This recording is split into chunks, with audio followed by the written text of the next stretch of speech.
So hello friends, आज के इस वीडियो में मैं लेकर आई हूँ आप सभी के लिए 50 क्वेश्चंस जो कि हाल फिलहाल की सभी परीक्षाओं में पूछे जाते हैं। तो वीडियो को ध्यान से देखिएगा। तो हमारा पहला प्रश्न है कि भारत की सहायक संधि की नीति प्रवर्तक किसने किया। तो भारत की सहायक संधि का नीति प्रवर्तक किया था लॉर्ड वेलेजली ने। तो यहाँ पर से आपका ऑप्शन नंबर बी बिल्कुल सही हो जाएगा। लॉर्ड वेलेजली ने भारत की सहायक संधि की नीति प्रवर्तन किया था। अगला प्रश्न है किताब उल हिंद के लेखक कौन थे। किताब उल हिंद के लेखक दोस्तों कौन थे, तो वे थे अलबरूनी। कौन थे? अलबरूनी। तो यहाँ से आपका ऑप्शन नंबर ए बिल्कुल दोस्तों सही हो जाएगा। तीसरा नंबर प्रश्न है भारतीय संविधान की अनुसूची में पंचायती राज से किससे संबंधित विषय है। तो यहाँ से आपका ऑप्शन नंबर बी बिल्कुल सही हो जाएगा। यानी कि 11वीं जो अनुसूची है वो भारतीय संविधान की ऐसी अनुसूची है जो पंचायती राज से संबंधित है। तो ऑप्शन बी यहाँ से बिल्कुल सही हो जाएगा। चौथा नंबर प्रश्न है बक्सर का युद्ध किस वर्ष हुआ था। तो दोस्तों बक्सर का युद्ध हुआ था सन 1764 ईस्वी में। तो ऑप्शन सी बिल्कुल सही हो जाएगा। बक्सर का युद्ध 1764 में हुआ था। नेक्स्ट क्वेश्चन है हमारा पांचवा नंबर, विटामिन के का प्रमुख कार्य क्या है। तो दोस्तों विटामिन के का प्रमुख कार्य होता है रक्त का थक्का जमना। तो ऑप्शन बी यहाँ से बिल्कुल मित्रों सही हो जाएगा, रक्त का थक्का जमना। 6 नंबर प्रश्न है भारतीय संविधान का कौन सा अनुच्छेद समान कार्य के लिए समान वेतन से संबंधित है। तो भारतीय संविधान का अनुच्छेद नंबर 39D जो है वो कार्य के लिए समान वेतन से संबंधित है। तो ऑप्शन ए बिल्कुल यहाँ से सही हो जाएगा। नेक्स्ट क्वेश्चन है 7वां नंबर, नाट्य शास्त्र के रचयिता कौन माने जाते हैं। तो दोस्तों नाट्य शास्त्र के रचयिता माने जाते हैं भरत मुनि। कौन है? भरत मुनि। तो ऑप्शन बी यहाँ से बिल्कुल सही हो जाएगा, नाट्य शास्त्र के रचयिता भरत मुनि है। 8 नंबर प्रश्न है भारत का पहला बायोस्फीयर रिजर्व कौन सा था। तो भारत का पहला बायोस्फीयर रिजर्व था नीलगिरी। कौन था? नीलगिरी। तो ऑप्शन ए यहाँ से बिल्कुल दोस्तों सही हो जाएगा। अगला प्रश्न देखते हैं हम 9 नंबर, दीन ए इलाही किसने प्रारंभ किया। तो दोस्तों दीन ए इलाही प्रारंभ किया था अकबर ने। तो ऑप्शन सी यहाँ से बिल्कुल सही हो जाएगा, दीन ए इलाही अकबर ने प्रारंभ किया था। 10वां नंबर प्रश्न है डीएनए की डबल हेलिक्स संरचना किसने दी। तो डीएनए की डबल हेलिक्स संरचना दी थी वाटसन एवं क्रिक ने। तो ऑप्शन बी यहाँ से बिल्कुल दोस्तों सही हो जाएगा, डीएनए की डबल हेलिक्स संरचना वाटसन एवं क्रिक ने दी थी। 11 नंबर प्रश्न है भारतीय रिजर्व बैंक की स्थापना किस अधिनियम के तहत हुई। तो भारतीय रिजर्व बैंक की स्थापना हुई थी ऑप्शन नंबर ए यानी कि आरबीआई एक्ट 1934 के तहत। तो यहाँ से आपका ऑप्शन नंबर ए बिल्कुल सही हो जाएगा। 12 नंबर प्रश्न है अशोक के शिलालेख किस लिपि में अधिकतर लिखे हैं। तो अशोक के शिलालेख अधिकतर ब्राह्मी लिपि में लिखे हैं। तो ऑप्शन ए बिल्कुल यहाँ से सही हो जाएगा, आपका ऑप्शन नंबर ए सही हो जाएगा। 30 नंबर प्रश्न है पृथ्वी का सबसे बड़ा महासागर कौन सा है। तो दोस्तों पृथ्वी का सबसे बड़ा महासागर है प्रशांत महासागर। तो ऑप्शन सी यहाँ से बिल्कुल सही हो जाएगा, प्रशांत महासागर सबसे बड़ा महासागर है।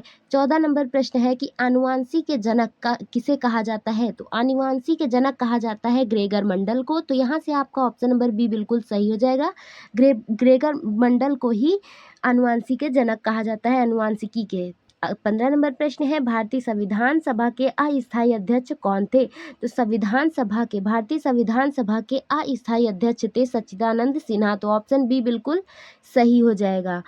16 नंबर प्रश्न है काकोरी कांड कब हुआ। तो काकोरी कांड हुआ था सन 1925 ईस्वी में। तो ऑप्शन ए बिल्कुल सही हो जाएगा, काकोरी कांड 1925 में हुआ था। 17 नंबर प्रश्न है विश्व का सबसे बड़ा मरुस्थल कौन सा है। तो विश्व का सबसे बड़ा मरुस्थल है अंटार्कटिका मरुस्थल। तो ऑप्शन सी बिल्कुल सही हो जाएगा, अंटार्कटिका मरुस्थल विश्व का सबसे बड़ा मरुस्थल है। 18 नंबर प्रश्न है कि पंचतंत्र के लेखक कौन है।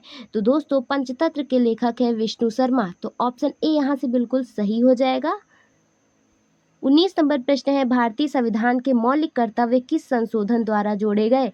तो भारतीय संविधान के मौलिक कर्तव्य जोड़े गए थे 42वें संशोधन द्वारा। तो ऑप्शन ए बिल्कुल यहाँ से मित्रों सही। प्रश्न देखते हैं, यहाँ से हमारा 20 नंबर प्रश्न है कि रक्त का पीएच लगभग कितना होता है। तो दोस्तों रक्त का पीएच लगभग 7.4 होता है। तो ऑप्शन बी यहाँ से बिल्कुल सही हो जाएगा। 21 नंबर प्रश्न है साइमन कमीशन भारत कब आया था। तो साइमन कमीशन भारत आया था सन 1928 ईस्वी में। तो ऑप्शन बी यहाँ से बिल्कुल सही हो जाएगा, साइमन कमीशन 1928 ईस्वी में भारत आया। 22 नंबर प्रश्न है विश्व का सबसे ऊंचा पठार कौन सा है। 22 नंबर प्रश्न है कि विश्व का सबसे ऊंचा पठार कौन सा है। तो तिब्बती पठार सबसे ऊंचा पठार है। तो ऑप्शन ए बिल्कुल सही हो जाएगा।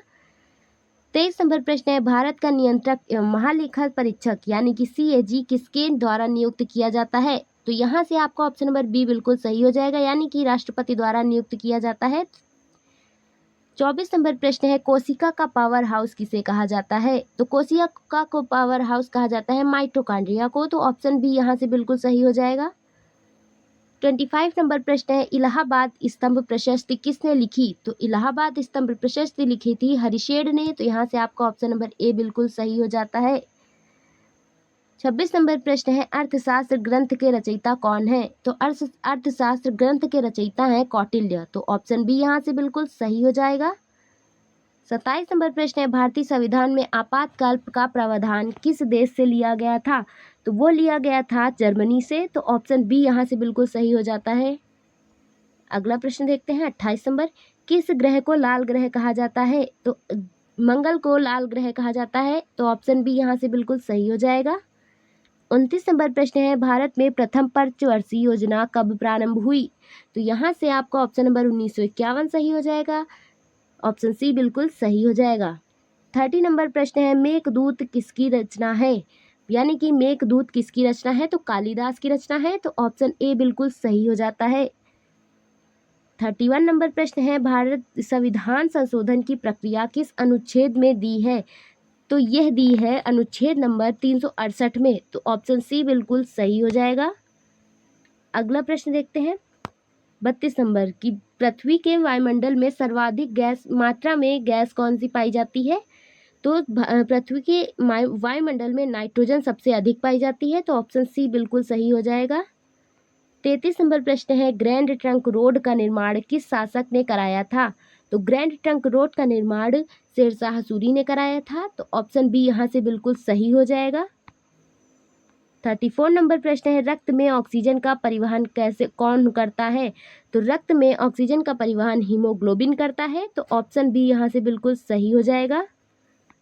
35 नंबर प्रश्न है, नीति आयोग का संगठन किस वर्ष हुआ? तो नीति आयोग का संगठन हुआ था सन 2015 में, तो ऑप्शन सी बिल्कुल सही हो जाता है।